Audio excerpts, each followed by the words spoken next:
everybody, Reds fan 1979 coming back at you with a special video today. It's time for episode 2 of Card Stories.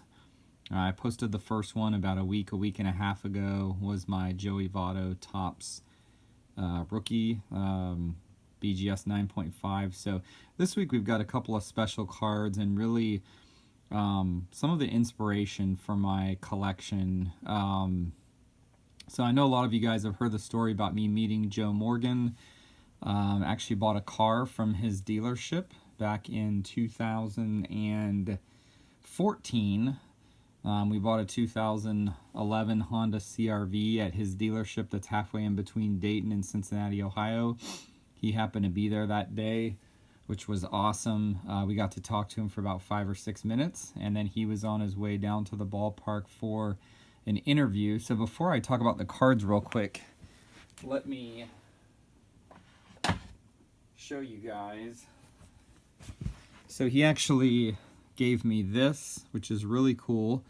I'm pretty certain it's authentic. I think he just signed one of those cards, and I'd love to get this framed and probably authenticated someday.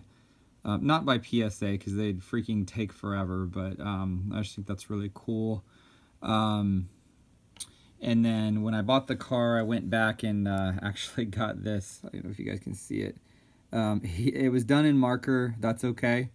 It's not an official ball. It's like a practice ball, but still pretty cool souvenir and really a great memory more than anything. So these cards were the inspiration for me starting a Cincinnati Reds PC along with the Votto card. I ended up picking these up sometime in 2015. I'd have to go back and look at my sales history because I think I got the Votto card like maybe Christmas of 2015. So this might be late 2015, early 2016, something like that. But I don't really have many vintage cards, but I just thought, wouldn't it be cool to like create a shelf to store some different Reds memorabilia and to display.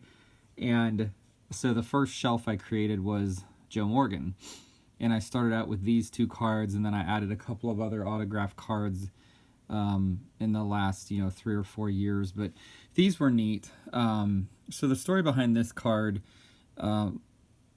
really the pose isn't the greatest, but I really like the National League All-Star second base. This is 1976, so it was one of the 2 years that they won the World Series, 1975 and 1976, which he was also named MVP those 2 years. And then this one was neat to me because my birth year was 1979.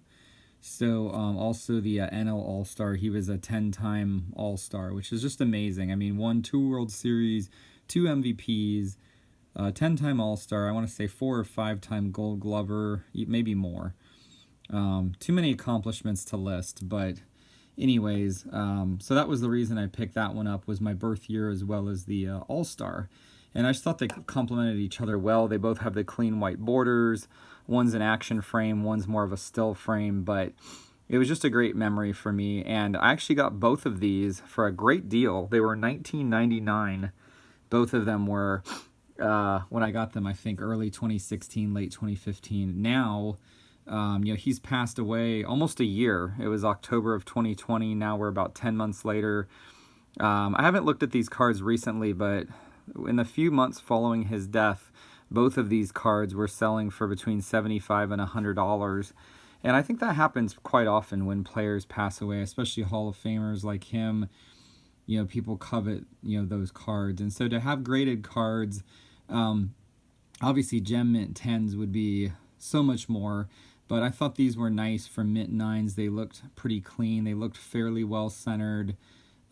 Really nice cards and just displayed well, and were just a nice budget pickup, honestly, for me to start my collection with of my Reds shelves, which now I have several shelves, one with Joe Morgan, one with Joey Votto, and then one with several other prospects and other top Reds players. So anyways, I hope you guys have enjoyed this story. Let me know what you think. Please leave a comment down below.